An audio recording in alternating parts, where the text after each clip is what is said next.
Щоб схуднути, обов'язково треба виключити білий хліб із раціону. Від білого хліба росте вага. Не їж білий хліб, бо він шкідливий. Це і не тільки це ви чуєте із усіх боків, а дуже багато хто, думаю, і як мінімум на деякий час виключав хліб із раціону, наприклад, щоб схуднути. Давайте розбиратися, скільки у цих твердженнях правди, і порівняємо шкідливий білий хліб із корисним цільнозерновим. Слава Україні! Ви на каналі Мисько Дайет, мене звати Михайло Мисько. Помчали!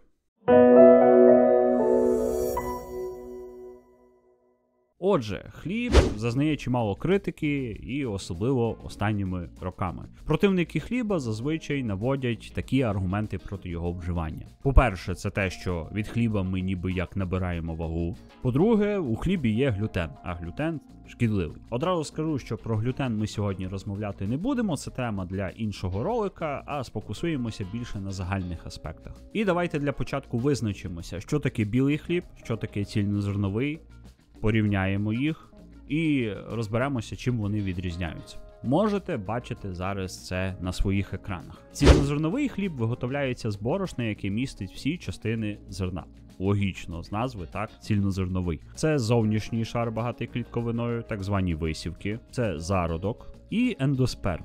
Крохмалиста всередина. Що це означає по факту? Це означає, що зберігається клітковина, вітаміни, мінерали, антиоксиданти та інші корисні штуки. І у складі такого хліба, якщо брати для прикладу пшеничне борошно, буде написано борошно пшеничне цільнозернове. Білий же хліб навпаки виготовляється із рафінованого борошна, де ось цей зовнішній шар, висівки і зародок видаляються. Якраз складові, які багаті клітковиною, вітамінами та мінералами. І залишається тільки ендосперм. Тобто, по суті, джерело вуглеводів, джерело крохмалю. І через це суттєво знижений вміст клітковини та поживних речовин. Таке борошно зазвичай називають білим, або в складі хліба буде написано борошно пшеничне вищого гатунку. І з цим розібралися.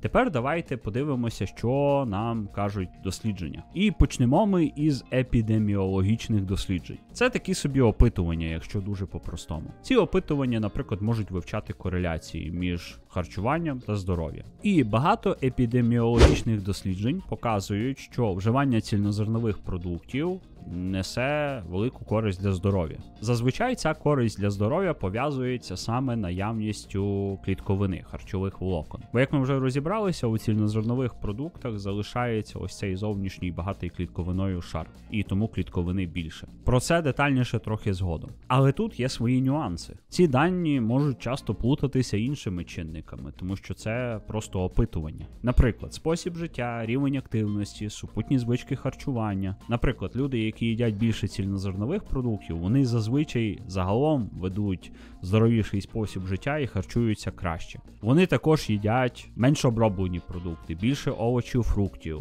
не палять, активні. Oh my God!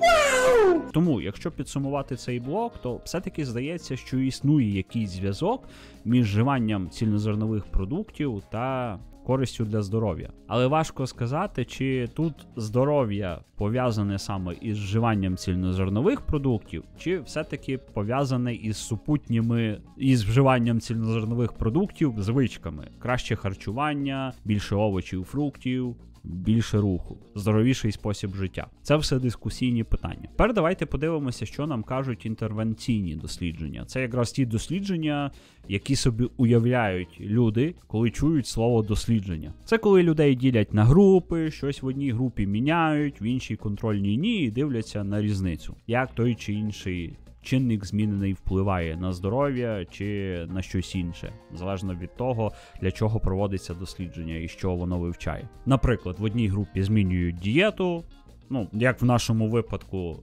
додають цільнозернові продукти, тобто люди вживають більше цільнозернових продуктів, того ж таки цільнозернового хліба, а в іншій групі, наприклад, нічого не міняють і дивляться, як це вплине на експериментальну групу. Ось, наприклад, 16-тижневе рандомізоване контрольоване дослідження, яке не виявило зв'язку між вживанням цільнозернових продуктів та профілактикою серцево-судинних захворювань. Ось така от ситуація, і це вже дійсно конкретне дослідження, де вивчався вплив саме цього чинника. Проте, як також показали дослідження, такое, що цільнозернові продукти можуть підвищувати відчуття ситості, особливо це стосується жита. І найімовірніше це завдяки клітковині, якої в ньому більше. І також схоже, що нежитні цільнозернові продукти менш надійні в цьому плані. І ось цей вплив на відчуття ситості може також пояснити, чому ми в епідеміологічних дослідженнях бачимо взаємозв'язок між вживанням цільнозернових продуктів і нижчою масою тіла.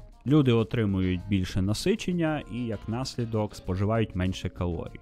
Тобто є також і такий зв'язок. Тепер давайте розберемося, які ж реальні відмінності білого та цільнозернового хліба. І насправді, спойлер, вони не такі великі, як може здаватися.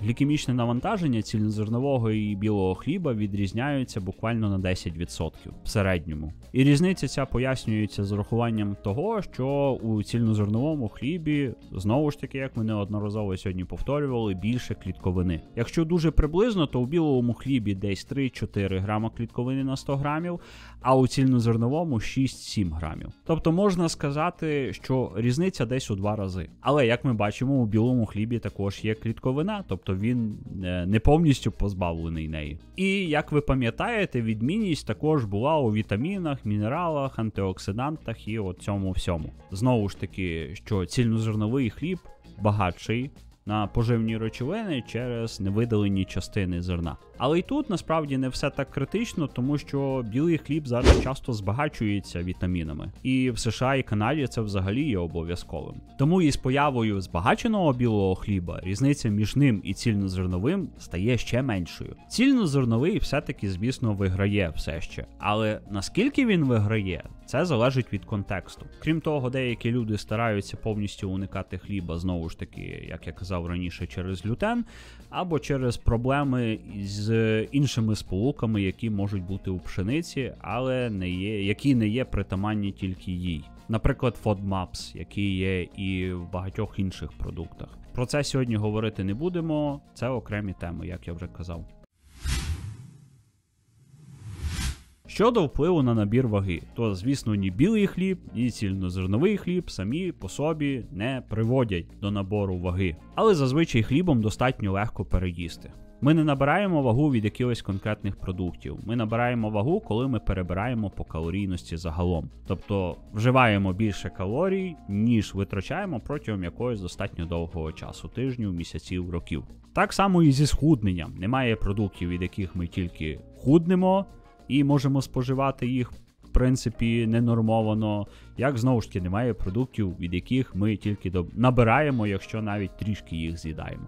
Без урахування решти продуктів, які є в нашому раціоні. Якщо це для вас якась дуже нова інформація, ви на каналі вперше, або ви тільки починаєте розбиратися із цими всіма темами, то перегляньте ось ці 2 ролика по підказках. І подивіться, звичайно, і інші ролики на каналі. І, до речі, підпишіться на канал, напишіть коментар, поставте цьому ролику вподобайку, пройдіться по інших роликах, знову ж таки, там подобайте їх, напишіть коментарі, якщо вони стануть для вас корисними. І також нагадую, що я займаюся індивідуальним супроводом онлайн, консультую онлайн, кому потрібно схуднути, набрати вагу, важко з цим усім розібратися, налагодити, можливо, просто харчування загалом.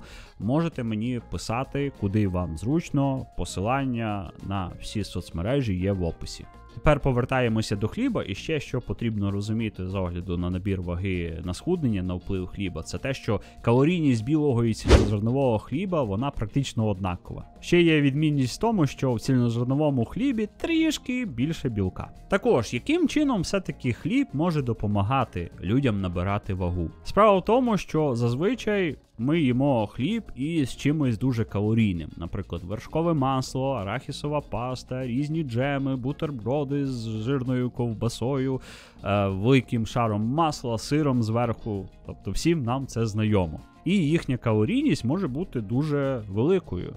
Тобто, якщо врізати нормальний шмат хліба, нормальний шар масла намастити такий і всього решту також понакидати добряче. І тому може деяким людям здаватися, що вони не їдять так багато, але чомусь набирають вагу. Я не кажу, що це погано і треба відмовитися від всяких бутербродів, сендвічів, називайте як хочете.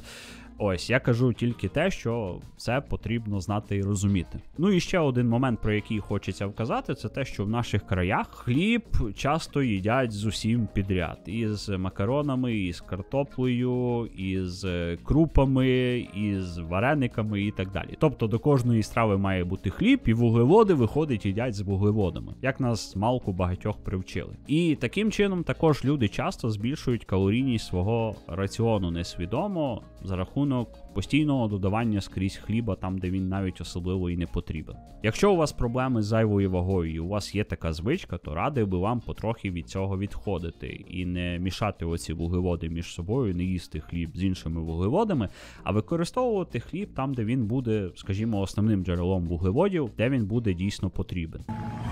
Окей. Хліб, навіть білий, цілком може бути частиною вашого здорового раціону. Але я все ж не радив би робити хліб основним вашим джерелом вуглеводів. Тому що харчування надмірно сфокусоване на хлібі зазвичай може витіснити інші поживні продукти, наприклад, овочі та фрукти. Тепер давайте трішки підсумуємо. Цільнозерновий хліб містить трохи більше клітковини і більше поживних речовин. Білий хліб, особливо збагачений вітамінами, не настільки поганий, як його зазвичай змальовують, та і глікемічне навантаження не так сильно відрізняється від глікемічного навантаження цільнозернового хліба. І хоч цільнозерновий як не крути краще, але різниця між ними не така суттєва, як може здаватися на перший погляд. І ступінь того, наскільки він кращий, також невідомий, як ми бачили з досліджень. Десь різниці взагалі немає, а десь різниця, особливо в епідеміології, зрозуміло, що достатньо відчутна. Основна перевага цільнозернового хліба – це клітковина. Але і тут є велике питання. У нас на вибір є купа продуктів, де вміст клітковини нічим не поступається цільнозерновому хлібу, або навіть і вищі – овочі, фрукти, горіхи, насіння, бобові також. І вам точно не обов'язково їсти цільнозерновий хліб, щоб отримати достатню кількість клітковини із раціону. Та й насправді я б його не радив вам сприймати як якесь основне джерело клітковини у вашому раціоні у будь-якому випадку. І можливо комусь може здаватися з врахуванням всього вище сказаного, що я заохочую їсти білий хліб. Насправді, звісно ж, ні. Я просто розповідаю, що різниця не така велика, як часто думають, і що люди дарма демонізують білий хліб. Настільки, наскільки це часто прийнято зараз робити. Якщо вам подобається цільнозерновий хліб, він вам подобається більше, ніж білий, тут взагалі питання не стоїть. Використовуйте саме цільнозерновий. Але якщо ви добре харчуєтесь, якщо основа вашого раціону мінімально оброблені продукти, ви активні, ви їсте достатньо рослинної їжі, яка багата клітковиною, вітамінами та мінералами, то тип хліба, який ви обираєте для вживання, який ви вживаєте, він не буде створювати якоїсь драматичної різниці. Навіть якщо це буде тільки білий хліб, а цільнозерновий ви їсти взагалі не будете. Але якщо ви відчуваєте, що в раціоні не вистачає клітковини, то цільнозерновий, звісно, буде кращим вибором. Сподіваюся, що ця інформація стала для вас корисною, ви дізналися щось нове і сподіваюся, що тепер ви перестанете сліпо боятися білого хліба. На цьому все. Побачимося в інших відео на каналі. Будьте здорові і до зустрічі!